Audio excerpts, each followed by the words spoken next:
Good morning, and thank you for joining us today in our studies of 1 Samuel.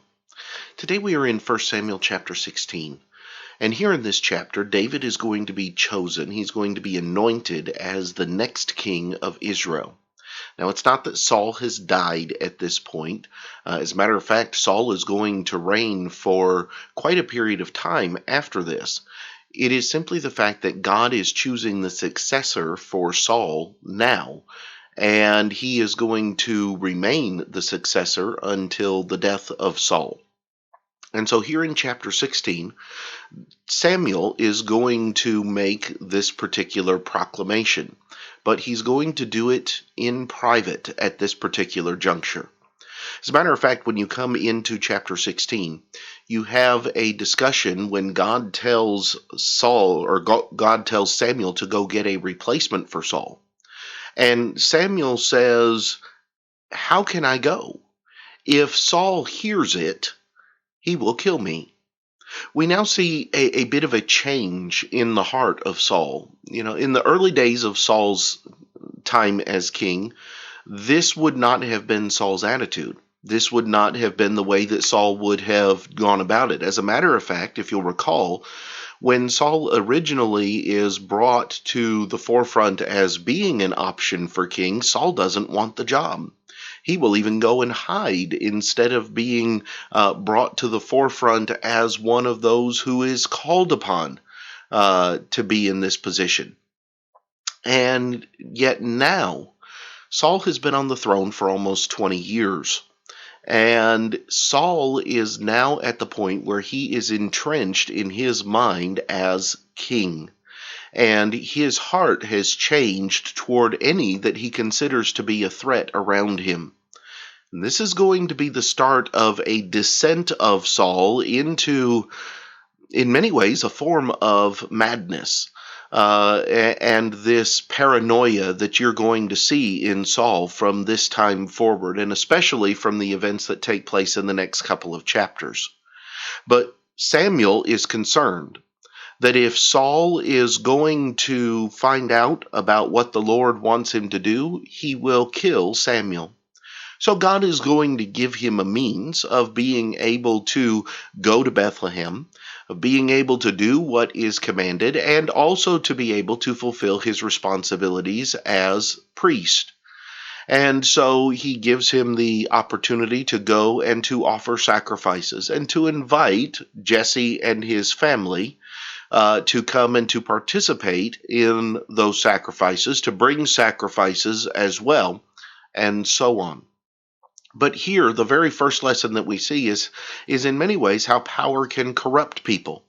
Because here you have Saul, who goes from being very humble, from being someone who doesn't want the position, from being someone who doesn't even think he's cut out for the position, to a couple of decades later being someone who will do anything to hold on to his position, and is actually going to become very violent toward those around him if he perceives any threat to his position.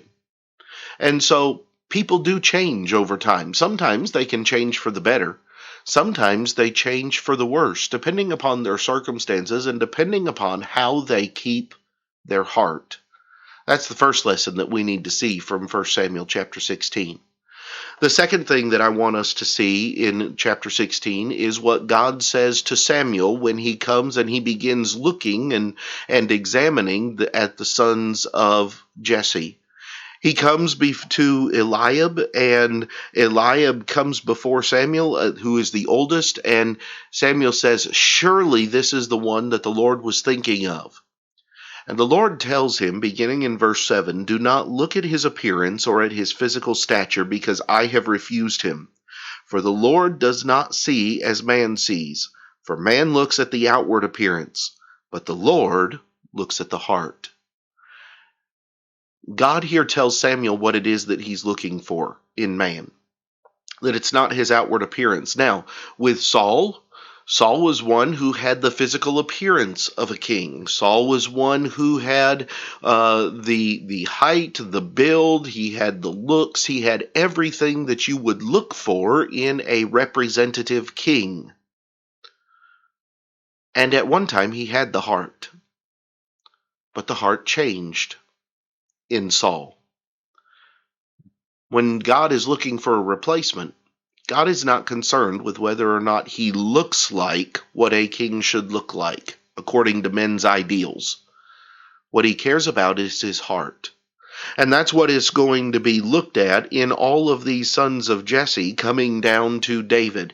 Now, David is not going to be an ugly young man. He is not going to be someone who is going to be undesirable in that regard. As a matter of fact, it's going to say in verse number 12 that he was ruddy with bright eyes and good looking. However, that's not the important part as far as God is concerned. God is concerned with the heart. It's the same way with us today. God isn't concerned with how rich we are. God isn't concerned with what our physical features are. God isn't concerned with how people in the world around us view us when they look at us physically. What he cares about is what is in our heart. What he cares about is whether or not our heart is geared toward him, whether we are willing to put him first. The third lesson from chapter 16 comes from the end of the chapter. As you come into the end of chapter 16, David is going to be called before Saul. Not from the standpoint of Saul knowing that he's been anointed as the next king, and not from the standpoint of him knowing why Samuel was in Bethlehem, but rather simply because David has a talent. And that talent is the playing of music. He is talented with the harp, and Saul has become very distressed. He has had a distressing spirit that has come upon him. He has, in many ways, as we would look at it, he has had those things that have happened to him, and a spirit from the Lord has come upon him that is depressing him. And so he is going to look out for someone who can come in and play for him in these states and refresh him. David is going to be the one who is chosen. David is a young man. He's a teenager at this particular time. And yet he has an ability when it comes to the harp. And so in verse 22, Saul will send to Jesse saying, "Please let David stand before me, for he has found favor in my sight." David is going to wind up in the court of the king, and he is going to be one of the king's musicians. But David is going to also be the next king. And Saul doesn't even know it yet. But this is going to cause great problems in the very near future. Because in chapter 17, we're going to have one of the most famous incidents in all of Scripture, when David faces Goliath. We'll come back next time and begin reading and examining that particular chapter, and I hope that you'll join us then. But until then, I hope you have a great day.